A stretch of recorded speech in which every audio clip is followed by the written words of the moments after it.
Where did it all start?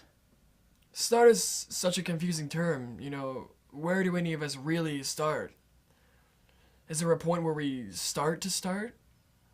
Why don't we start with how you met? It was the summer of 1978. I was still a street busker searching for my sound, and then she came along.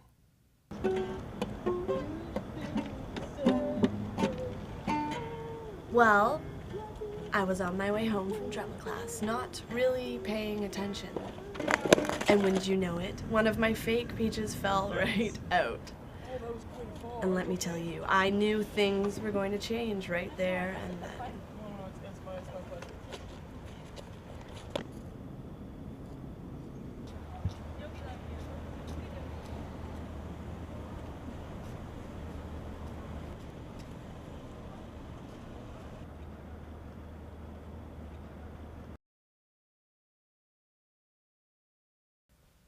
The sound was like nothing I'd ever heard. It was raw, but yet fresh and perverse. We spent hours in the park. What we were creating, we knew it was magical. The music it flowed right from the soul, like the mane of an untamed stallion. We were going to touch people. Right down deep. You ready? Yeah. Okay, ready? My uncle had his own recording studio and he let us lay down a couple of tracks.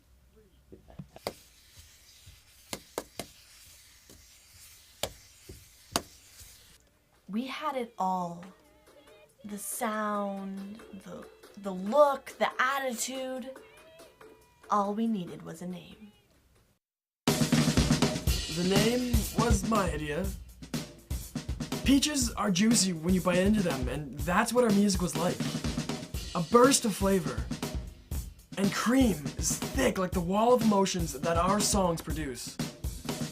When our album hit the top of the charts, we knew that the money was going to pour in. We became rock stars. This went on for years.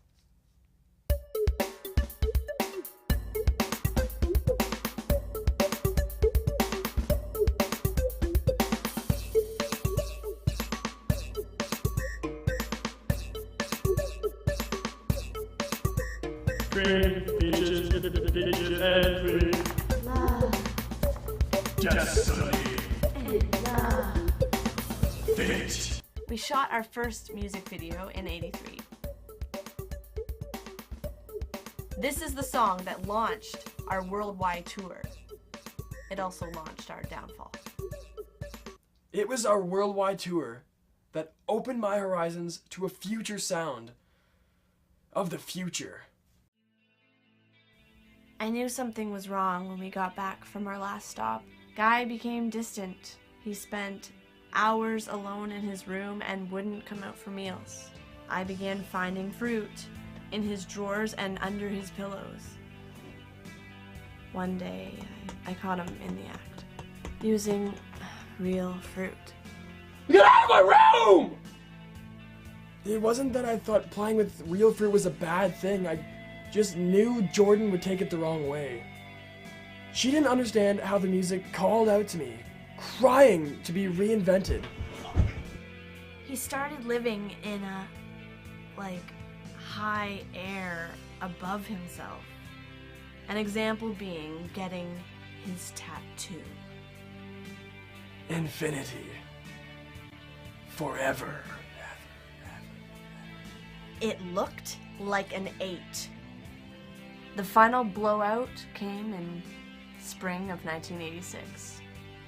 Backstage at our headlining concert in Boulder, Colorado, Guy pulled out a real fruit. Things were never the same. After the incident, a lot of our fans became haters. I decided to go solo. The world was moving on. My life took a dark turn. The world wasn't ready for real fruit, which meant the world wasn't ready for me. I started staying inside the house, playing Real Fruit all day. Weird thoughts entered my mind, strange visions and hallucinations. I had all the money in the world, but I didn't care. The world didn't care. I hit the lowest of the low. The venues I played for got smaller and smaller. Well, I worked with what I had. Opened for a lot of kids' birthday parties right before the magician.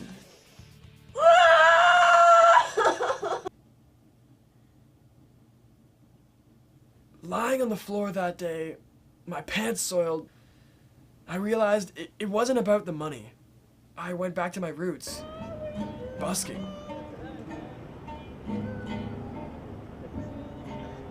I was on my way to audition for a gig when I heard this awful guitar playing.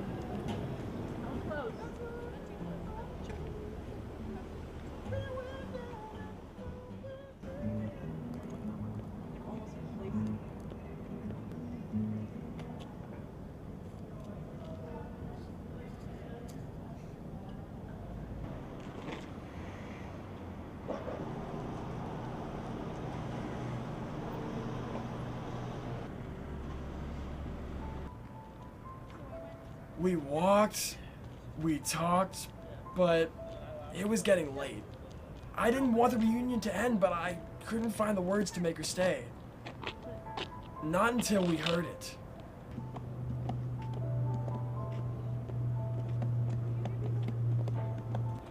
Together, we realized that we could start again.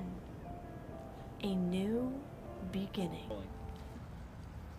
So, we gave our money to the kid and came back to the park where it all started, where we met. That was 4 months ago. So you're basically saying you're homeless now. No.